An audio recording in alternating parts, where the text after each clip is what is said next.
Olá, peoples! Tudo bem com vocês? Eu espero que esteja tudo bem com vocês. Se não tiver, vai ficar em nome de Jesus. Sejam todos muito bem-vindos a mais um vídeo aqui no meu canal. Agradeço novamente a todos pelo carinho a respeito do último vídeo e quero, nesse dia tão especial que é o Dia da Gente, o Dia das Mulheres, fazer um vídeo específico a respeito da gente, sobre quais foram as principais mulheres da Bíblia, né, e o que elas representam, né, aí no nosso dia a dia, que mesmo a Bíblia ela sendo um livro tão antigo, automaticamente ela também é muito atual. Ali a Bíblia é um livro que não sai de moda, né, e eu quero fazer uma homenagem a todas as mulheres que acompanham aqui o meu canal, a todos os homens que têm suas mulheres especiais aí na vida, seja esposa, seja filha, seja mãe, irmãs, enfim, sobrinhas, uma quantidade aí de mulheres infinitas e especiais que existem aí na sua vida, né? E vamos lá, então? Hoje eu não trouxe uma parte bíblica em específico para falar aqui, para meditar. Eu fiz, na realidade, durante essa semana, uma busca das mulheres principais da Bíblia e quais eram, né, os seus pontos específicos, suas características. E, gente, é incrível como é muito atual dos nossos dias de hoje. A Bíblia é um livro que, na realidade, ela não sai de moda, ela não se desatualiza, ela está sempre aí mostrando que ela veio para ficar. E a palavra de Deus, assim como foi dito, né, passarão céus e terra, mas a minha palavra não passará. E quanto a isso, a gente verifica também a respeito dos procedimentos das mulheres da Bíblia, né? Então eu vou fazer aqui uma breve leitura, breve não, vai ser um pouco extensa, tá bom, gente? Peço um pouquinho de atenção, mas é com muito carinho que eu estou fazendo, tá bom? Eu vou ler aqui a respeito de cerca de umas 8 mulheres da Bíblia que foram muito especiais, que fizeram história nas passagens bíblicas, né? E que tem muito a ver com o que a gente precisa ser para ser mulher nos dias atuais, tanto quanto naquelas épocas, tá bom?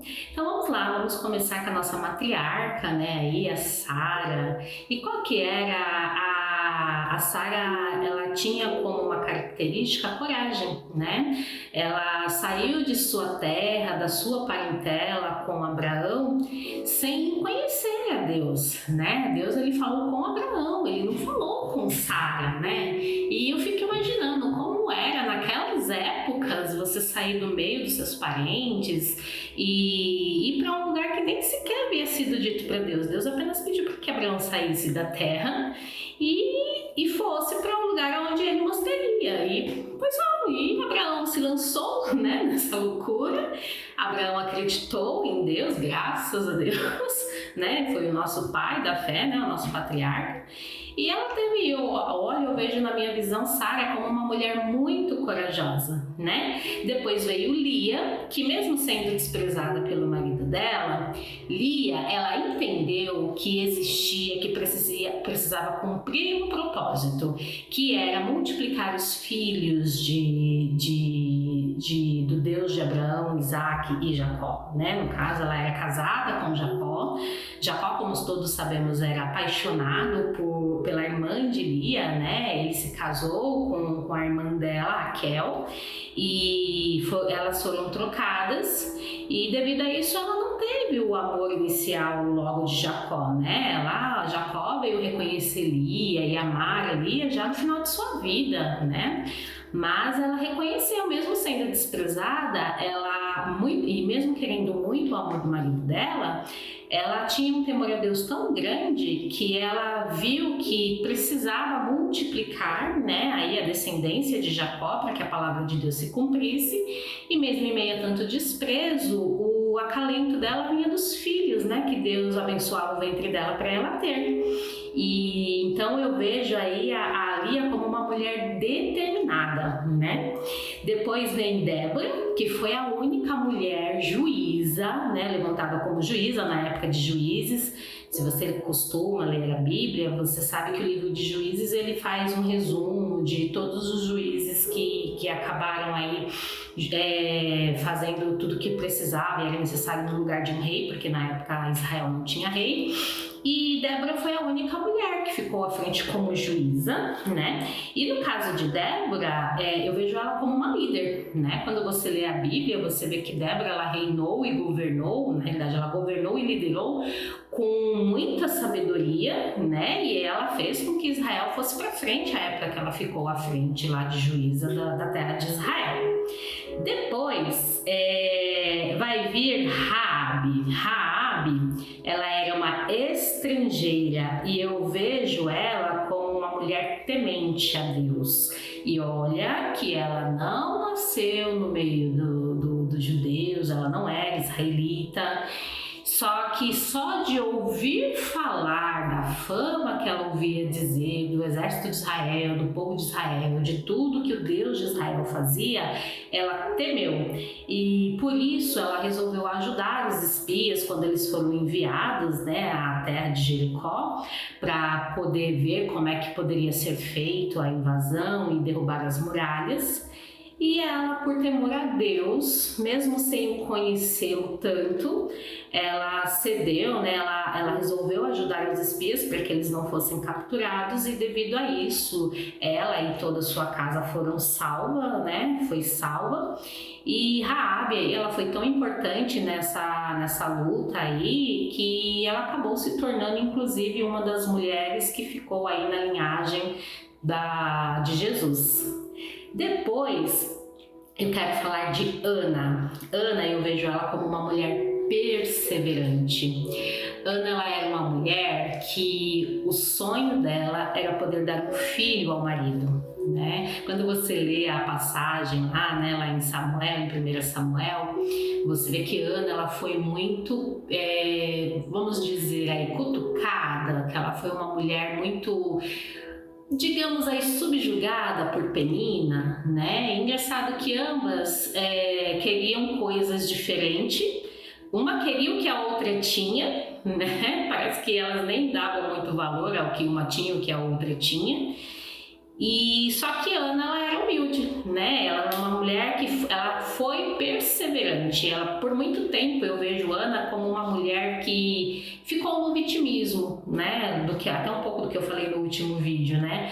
Ela sofria por não poder ter filhos, por ter sua madre cerrada, mas ela dependia muito dos sacrifícios e orações do seu marido, né? Eucana.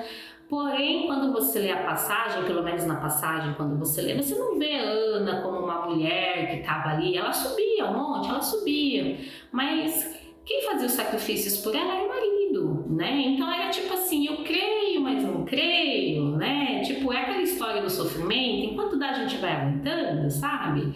Mas chegou uma época que ela já não aguentava mais. E eu falo que sempre quando a gente chega na parte onde a gente não suporta mais o deserto, é na onde a gente acaba tomando atitudes que faz as coisas acontecerem, né?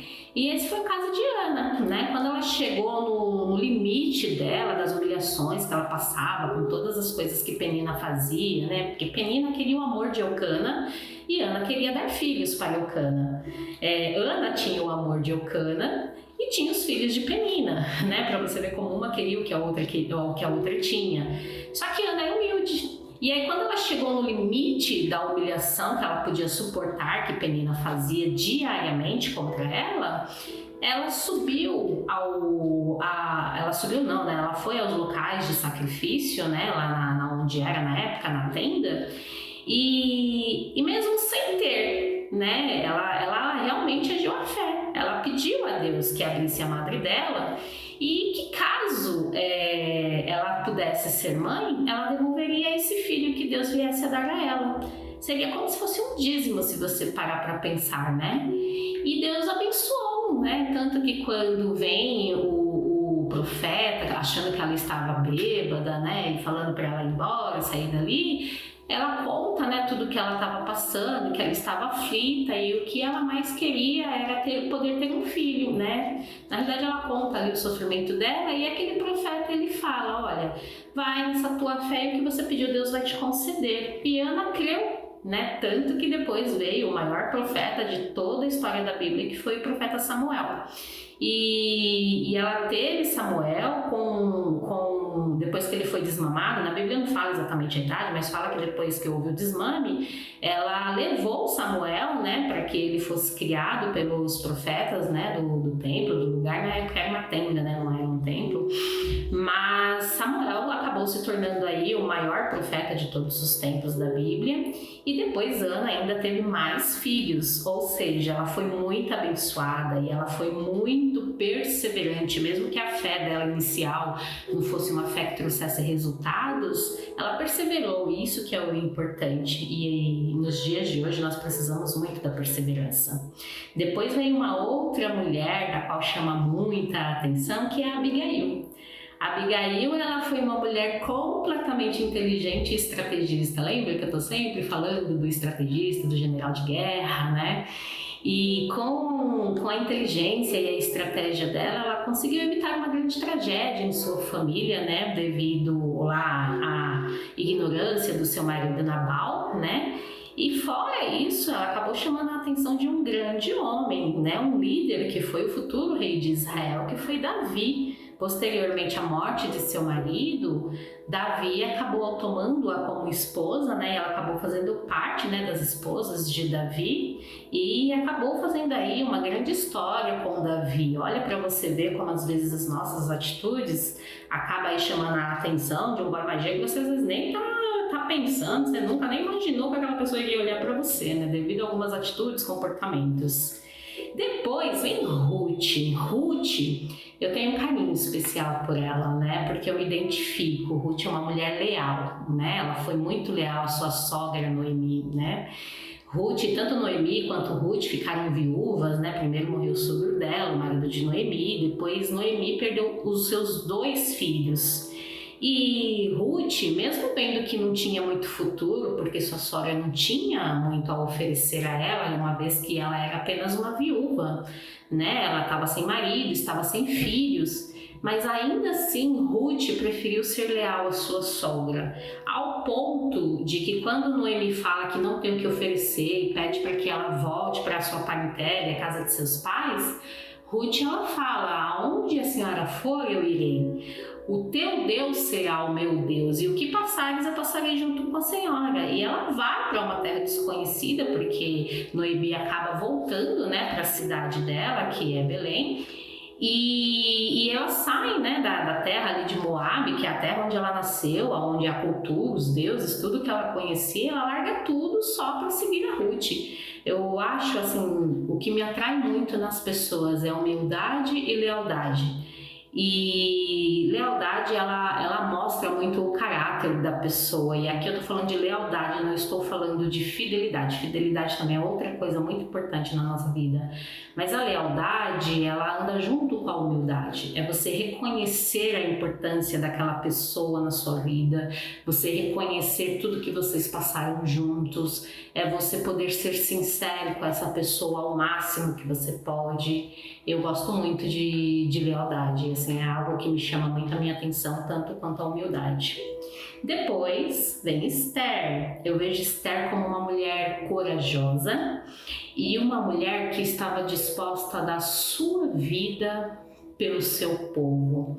De início, Esther, ela não sabia muito bem qual o propósito dela ter sido escolhida pelo coração do rei Assuero na época, né?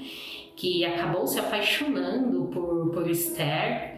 Quando você lê a passagem, você vê que o que eu entendo é que parece que ele se apaixonou por ela meio que à primeira vista, tanto que já mandou separá-la, né, em um quarto específico, mas que quando ela esteve com ele, né, lá depois de todo o processo que elas tinham que passar lá de um ano para poder ir ter o encontro com o rei. E aí só se confirma isso, ele acaba elegendo ela a rainha no lugar da antiga rainha Vasti. E quando acontece a história do povo dela ter ocorrido uma proclamação onde todos teriam que ser mortos e não poderiam se defender, Esther, para poder salvar o seu povo, ela acaba colocando colocando a própria vida em risco, entrando na presença do rei, que naquela época quem entrasse sem ter pedido licença ou ter convocado uma reunião, ou seja, sem uma reunião prévia, essa pessoa ela corria um sério risco de ser morta, né? E Esther, ela já estava, você sabe, antigamente os reis, eles tinham harém, ficavam às vezes dias. A Bíblia menciona que ela já estava cerca de 30 dias sem ver o rei, né? Sem ser chamada pelo rei. Então, quando ela precisa ter uma conversa, ela achou uma forma sábia de falar com o rei para poder propor e falar tudo o que estava acontecendo com o seu povo, e seu povo ter uma chance, pelo menos, de se defender do decreto que havia ocorrido. Quando ela vai até a presença do rei, ela coloca a própria vida em risco, né? E colocar a própria vida em risco é um ato de muita coragem, não é só coragem, é muita coragem. Então, assim como Sara, eu vejo Esther como uma mulher corajosa e também muito sábia. E por último, mas não menos importante, né, vem Maria. Maria também é uma outra mulher da qual eu me identifico muito. Quando você lê a Bíblia, você vê que Lucas, quando ele faz a escritura do Evangelho, ele vai ter a conversar diretamente com Maria. E uma das coisas que ele faz, que ele fala, que ele gosta de deixar em específico, é que Maria era uma mulher muito observadora. E eu me identifico muito com isso. Ela observava tudo, ela era uma mulher de mais observar do que falar. Então eu imagino que quando ela falava, ela era muito enfática, né? Então é sobre isso, meninas. Eu vim aqui trazer fazer uma dedicação a todas vocês, aos meninos que me assistem, que vocês possam aí dedicar o dia às suas esposas, mães, filhas, enfim, as mulheres especiais da vida de vocês. Manda uma mensagem, fala eu te amo, sei lá, mas fala alguma coisa, não sejam aqueles homens que passam o dia das mulheres em branco, por favor. E aí, fazendo um resumo, a mulher de Deus é exatamente isso, né? É corajosa, determinada, líder, sábia, temente a Deus, perseverante, inteligente, estrategista, leal, observadora, companheira, amorosa, dentre tantas outras coisas que mesmo nos dias de hoje, com tanta evolução, com tantas coisas acontecendo, a gente precisa preservar todas essas características mais do que nunca. Precisamos ser fortes, né? Mas ao mesmo tempo não perder aí a delicadeza de ser mulher, continuar mantendo a feminilidade, continuar fazendo tudo aquilo que Deus fez pra gente ser, né? Eu acredito que Deus colocou num pacote um ser que ao mesmo tempo parece ser tão frágil em termos de corpo, né? Quando você faz aí uma diferença entre o corpo do homem e da mulher, a diferença ela é gritante, né? Mas ao mesmo tempo que parece que o nosso corpo é tão mais frágil que o do homem, aqui na mente nós precisamos ser muito fortes, muito determinadas. Então que o nosso dia seja um dia leve, seja um dia bom, seja um dia na presença das pessoas às quais nós amamos. Homens, não deixem de mandar mensagens para suas esposas, para as mulheres da sua vida.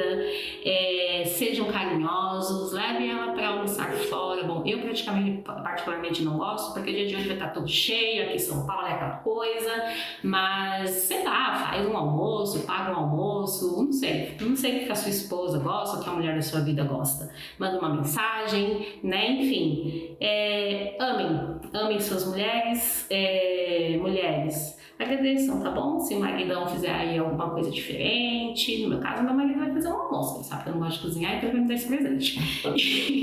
Então, agradeçam aí o que o maridão vier a fazer, o filho, né? O meu filhote já comprou meu presente, e façam o melhor, sabe, nesse dia, que seja um dia bom, que seja um dia leve, que seja uma semana muito abençoada na presença de Deus, e que todos vocês fiquem com Deus a cada dia, e talvez eu volte com um videozinho aí na quarta-feira para falar do último vídeo, se não no próximo, tá bom? Um beijo, tchau, tchau!